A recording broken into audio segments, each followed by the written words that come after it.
El Museu de Viladecans ja està obert al públic després de la inauguració d'aquest dissabte. L'equipament ofereix 6 espais diferents on s'explica la història i el patrimoni locals i la vida al Delta del Llobregat al segle XIX.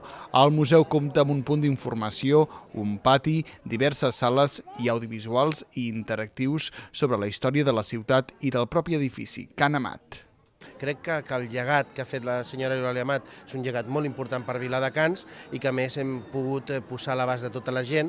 Ella va cuidar molt bé aquesta casa, aquest edifici, fins al dia que ens el va donar i nosaltres també, jo estic segur que la ciutat també la cuidarà. El projecte museogràfic complementa els d'altres ciutats veïnes centrats en altres moments històrics. L'Ajuntament preveu ampliar el museu per guanyar espai per oferir més continguts, mostrar més audiovisuals i poder instal·lar els antics mobles de Can Amat. Els viladecanencs també poden fer aportacions. A través del patrimoni focalitzarem els diferents temes i parlarem d'història, parlarem d'agricultura, parlarem de societat, parlarem de dona, tractarem tots els temes. Ara, això sí, seguint un eix històric.